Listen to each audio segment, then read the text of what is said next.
Hello Libra, welcome po sa inyong reading. So this is for June 14 to June the 17th. So Libra, para po sa mga bago, don't forget to click the subscribe button, smash the like button, comment below kung kayo po yung nakaka-resonate, and hit the notification bell para po ma-notify kayo every time na tayo ay nagre-release po ng bagong video. No? Libra, I want you to know that this is a general reading.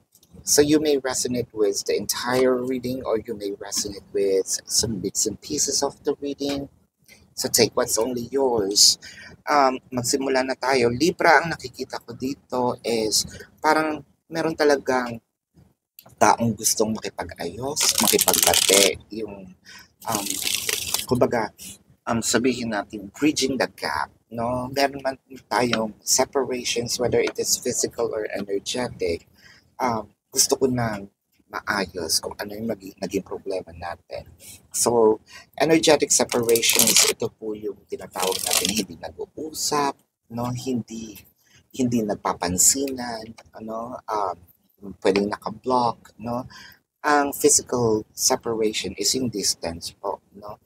Pwedeng yung tao ay nasa kabilang barangay, nasa kabilang baryo, nasa kabilang bahay, no? City, state, county, country, different continent, it doesn't matter. May distansya po. No? Ang nakikita ko dito, kumbaga, may takot lang ng konti. Either may takot or pinagpapahinga pa ng konti, pero anytime lilitaw na siya or both, no, natatakot siya ka pinagpapahinga pa ng konti, baka pinapakalma pa, no? Itong si Libra.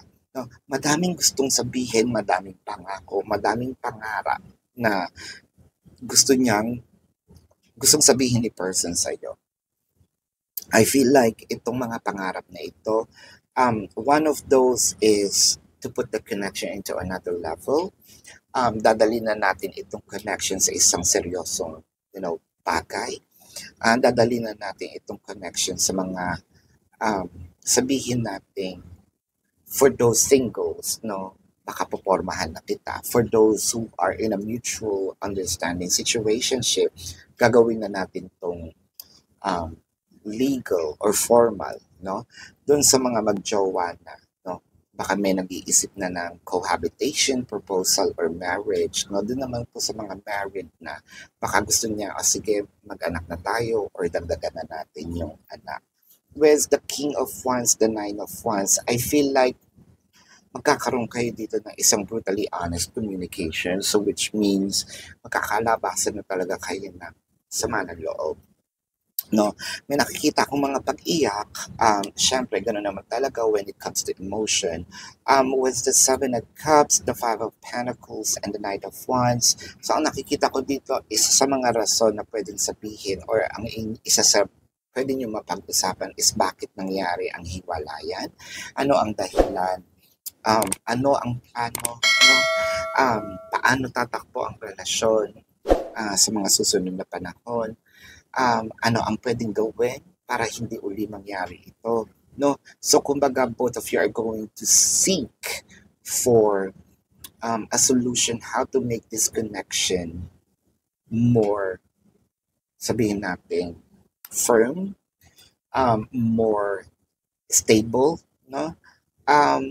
With the Five of Pentacles, the Chariot, and the Ten of Pentacles, I feel like siguro one of the reason bakit nagkaroon ng separation dito is financial, no?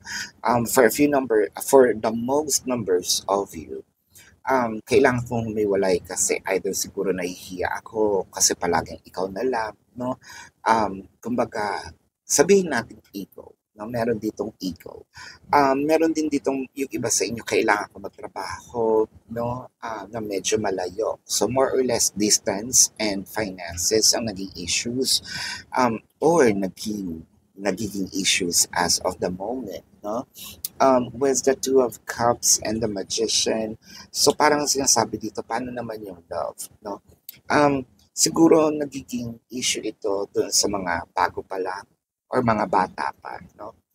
Kasi sila yung mga, hindi ko nilalahat, no? Meron din naman mga, meron may edad na, no? Na parang, paano na ang love, no? So I think that someone here is really focused on the reality of life na, sometimes hindi naman tayo mapapakain ng love, di ba? Ng love lang. Hindi naman tayo pwedeng bumili um, ng 1 kilong bigas. Tapos ang ipangbabayad natin, finger heart tayo, love po kita. No? Hindi po ganon. Yung isa nakafocus, kailangan ko talaga. No? Na medyo lumayo muna. With the strength card, the page of wands, and the death card, I feel like humahanap din naman ng solution itong si person para sabihin natin na with a page of wands. So, either nakahanap na ako or humahanap na ako ng solution para magkasama tayo uli, para hindi na tayo maghiwalay, para hindi na maulit yung mga nangyayari, no? There's also, kumbaga, I'm seeing internet in this, no? May malaking bagay ang data, internet, phones, computer, what have you.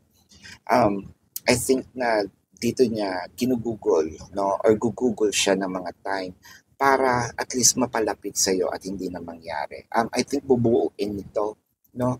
Yung mga nasirang panahon, yung mga gaps, no? Sa inyong relasyon.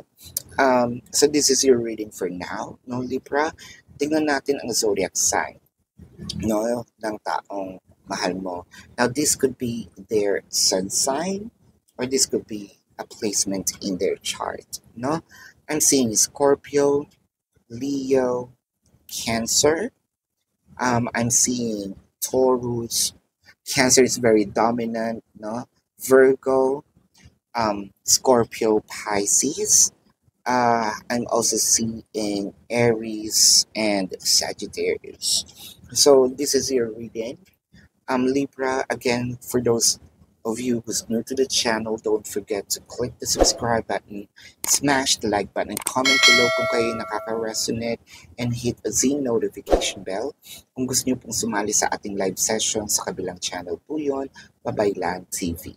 No, yan po ang ating unang channel catered for our international audience. At kung gusto niyo pong i-check yung ibang readings, nasa kabilang channel po yan, Babaylan TV. No? Pwede naman po kayong magtanong sa comment section as long as the question is answerable by yes or no.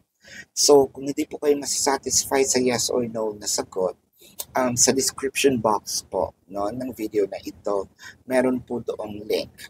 Either you have to copy the link or click the link, you will be routed to my website. Take advantage of the promotional questions or prize, no?